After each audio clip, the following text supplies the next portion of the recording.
हम मूक दर्शक बनने नहीं आया, अभी तो असुर जाति को न्याय दिलाने आया हूं। किंतु आपके न्याय मांगने का ढंग उचित नहीं है शुक्रदेव। उचित अनुचित की परिभाषा में पढ़ने का इच्छुक मैं नहीं शिवशंकर। आप असुरों के आराध्य हैं, किंतु आपने भी असुरों पर हुए अन्याय के विरुद्ध कुछ भी नहीं किया। शांत हो जाएं शुक्रदेव। इस महासम्मेलन को विवाद का मंच न बनाएं।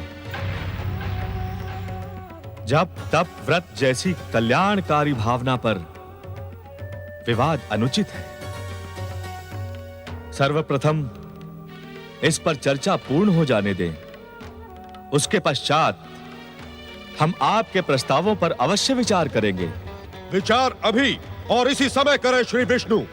सर्वप्रथम असुरों को उनका सम्मान और अधिकार दें, तत्पश्चात चर्चा प्रारंभ करें। अर्थात आप ये महासम्मेलन प्रारंभ होने देने के इच्छुक नहीं हैं।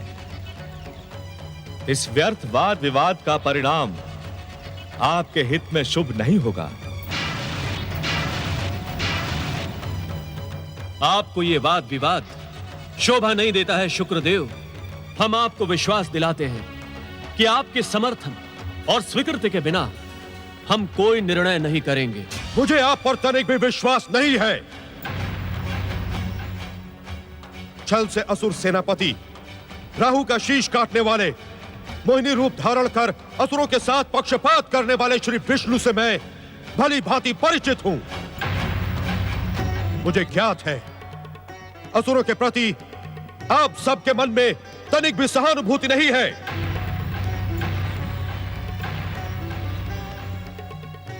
आप महासम्मेलन में भी छल बल पूर्वक अपनी अपनी बात मनवाने पर तुले हैं। बैठ जाइए शुक्रदेव, बैठ जाइए। नहीं, कदापि नहीं। अपनी बात की स्वीकृति प्राप्त किए बिना मैं नहीं बैठूंगा।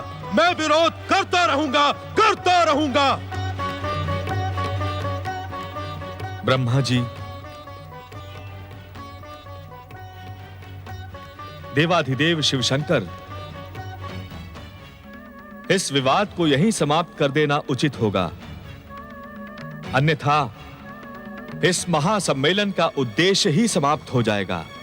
हम आपसे पूर्ण सहमत हैं जगदीश्वर। जगत पालक श्री विष्णु, आप इस महासम्मेलन के अधिष्ठाता हैं। इस विवाद के अंत का उपाय करने का आपको पूर्ण अधिकार है। शुक्रदेव, हम अंतिम बार आपसे अनुरोध करते हैं कि आप असुरों के विषय में अनावश्यक विवाद उत्पन्न न करें। सम्मेलन का उद्देश्य पूर्ण होने दें। मैंने निश्चय कर लिया है वैकुंठपति, असुरों को न्याय दिलाए बिना मैं नहीं बैठूंगा, नहीं बैठूंगा, नहीं बैठूंगा।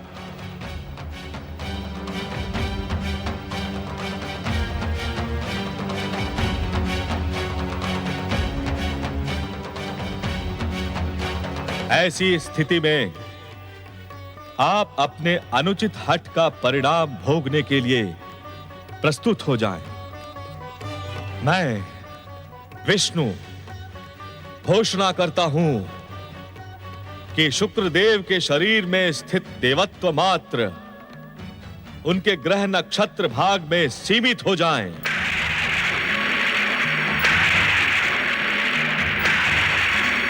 दैत्यों के पक्षापति रूप शुक्रदेव के शरीर से भिन्न होकर शुक्राचार्य के रूप में स्थापित हो।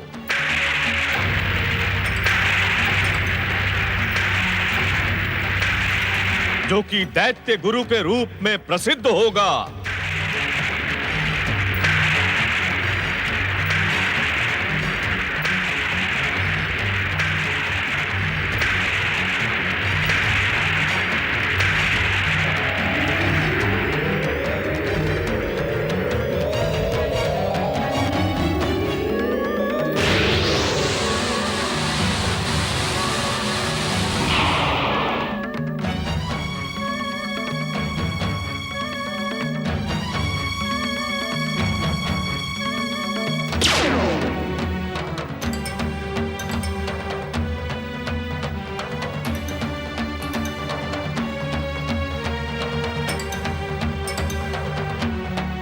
आपको इस महासम्मेलन से बहिष्कृत किया जाता है। शुक्राचार्य,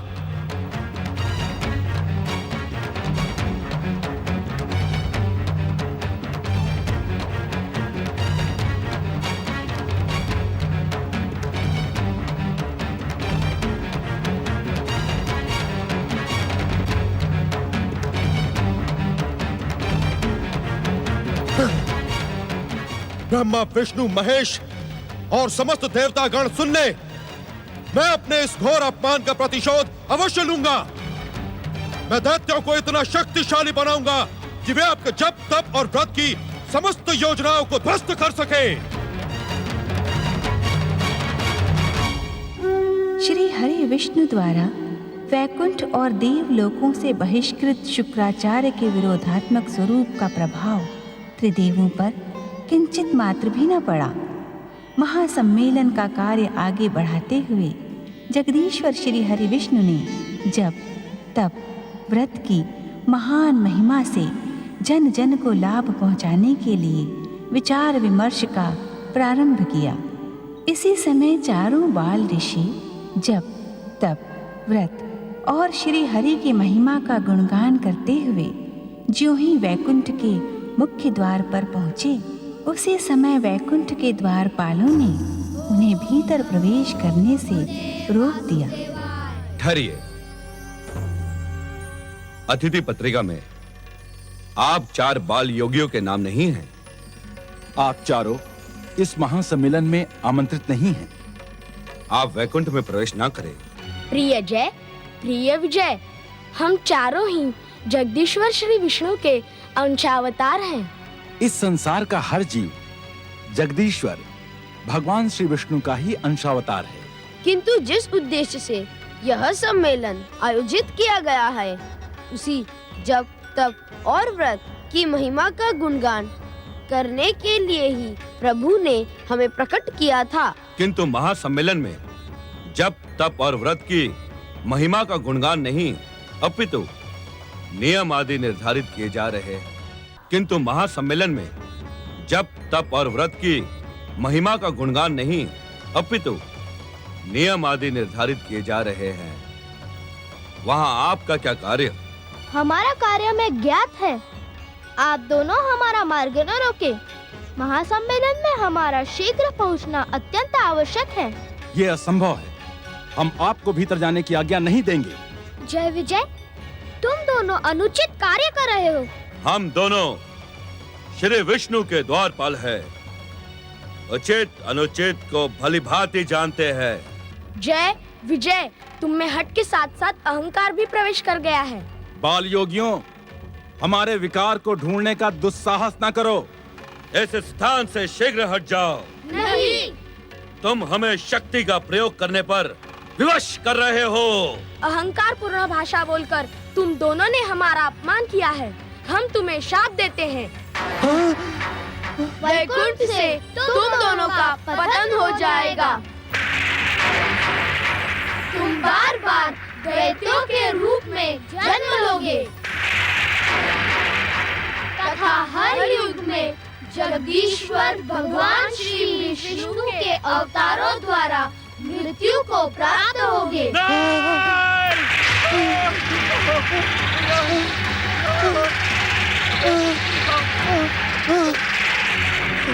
हमें क्षमा कर दे। अज्ञान में हमसे भूल हो गई। बाल योगियों, हमें क्षमा कर दे। हमें क्षमा कर दे। जय विजय, हम दिया हुआ शाप लौटा नहीं सकते। तुम्हें अपने पाप का फल भोगना ही होगा। जय विजय, अब पश्चाताप से कोई लाभ नहीं। हमने विधि के विधानों के संकेतों का ही पालन किया है। ओम नमो भगवते वासुदेवाय। ओम नमो भगवते वासुदेवाय। ओम नमो भगवते वासुदेवाय। ओम नमो भगवते वासुदेवाय। ओम नमो भगवते वासुदेवाय। सृष्टि के सृजनहार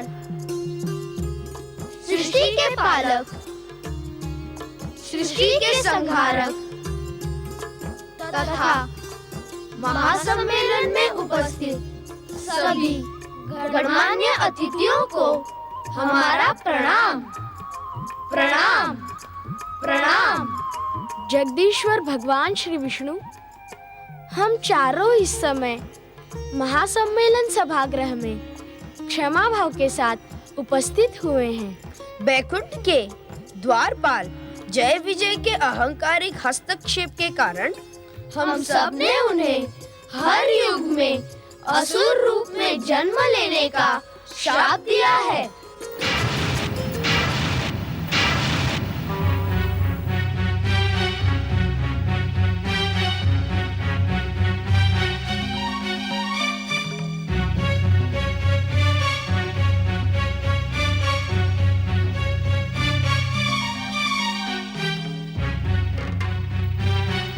आपने कुछ अनुचित नहीं किया है बाल योगियों।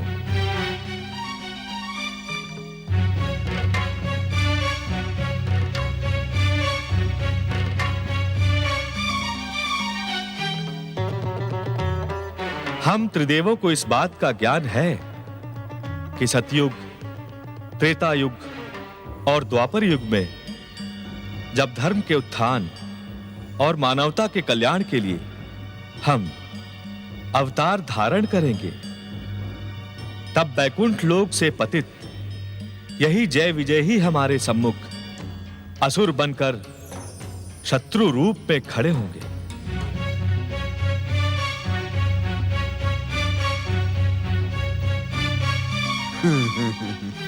आपने जय विजय को शाप देकर भविष्य की संभावनाओं को स्पष्ट कर दिया है। बाल योगियों, आप चारों जप, तप और व्रत की महिमा के सूत्रधार हैं। आपके द्वारा जो कार्य होगा उससे संसार का कल्याण ही होगा। हम तो मात्र करता है भोलेनाथ। कारण तो कोई और है। उस कारण ने कर्ता को अपने योग्य समझकर ही भविष्य की घटनाओं का संकेत दिया है।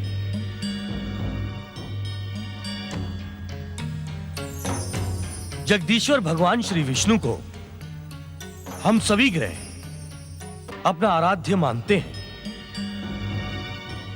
मैं सूर्य ग्रहों का अधिपति होने के नाते यह घोषणा करता हूं कि हम सातों ग्रह जप, तप और व्रत द्वारा ब्रह्मा, विष्णु, महेश तथा सरस्वती, लक्ष्मी, पार्वती, इन त्रिदेवियों की आराधना करने वालों की सदा सहायता करेंगे। ग्रहपति सूर्यदेव, मैं आपके प्रस्ताव से सहमत नहीं हूं।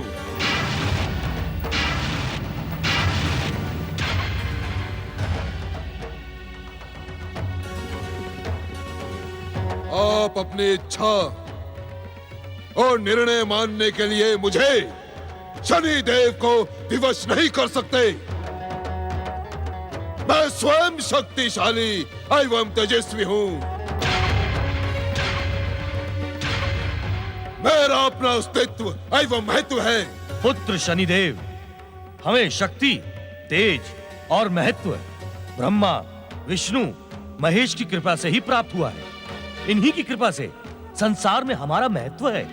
आपका महत्व होगा सूर्यदेव, आपका। मैं स्वयं तेजस्वी एवं महत्वाकांक्षी हूं। मुझे किसी कृपा की आवश्यकता नहीं है। ना तो मैं ब्रह्मा का दास बनने का इच्छुक हूं, ना विष्णु का। भगवान शिव के प्रति मेरे मन में आदर सम्मान है, किंतु वहीं तक जहां तक मेरे स्वाभिमान को ठेस ना पहुंचे। शनिदेव, उत्तेजित ना हो ग्रहपति सूर्यदेव। सब कोई सुने। जो जीव इन त्रिदेवों से निराश होकर मेरी पूजा आराधना तथा जप तप करेगा उसे मैं शनि देव इच्छुक फल अवश्य प्रदान करूंगा।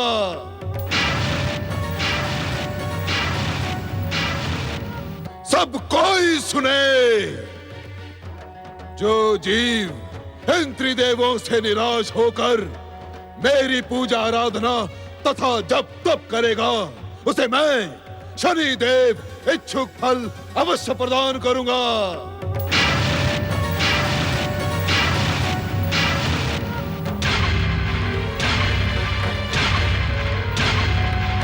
शांत रहे शनिदेव। आपको अपना विरोध प्रकट करने का पूर्ण अधिकार है, किंतु आपको अपने पिता सूर्यदेव के सम्मान का भी ध्यान रखना उचित होगा। पिता, तो आज इस मंच पर इनके पिता होने की परिभाषा भी सुन लीजिए। इस शनि का दुर्भाग्य यही है कि इसके पिता सूर्यदेव हैं। पुत्र शनि, सत्य को सुनकर आहत न हो सूर्यदेव। यह कटु सत्य है कि मेरे पिता ने एक क्षण भी मेरी ओर स्नेह भाव से नहीं देखा। मुझे ज्ञात नहीं कि पिता का प्रेम क्या होता है। मेरा पिता जन्म से ही मेरा विरोध करता रहा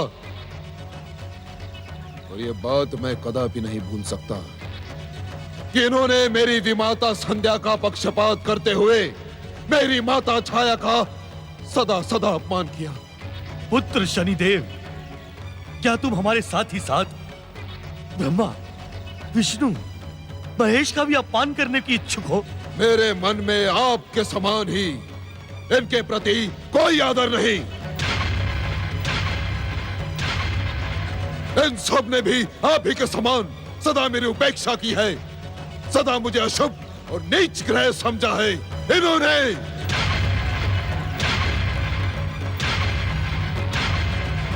तुम भयानक भूल कर रहे हो पुत्र। ये भूल है अथवा नहीं, इसका निर्णय तो समय करेगा सूर्यदेव। किंतु अब मैं आप लोगों के साथ कदापि नहीं रहूंगा। पुत्र शनि। हाँ सूर्यदेव, हाँ। अब मैं मानवों, दानवों और देवताओं को भी अपनी शक्ति का परिचय दूंगा। अपने तेज के सम्मुख सबको झुका कर रख दूंगा। मैं शनि हूं, शनि। पुत्र शनि,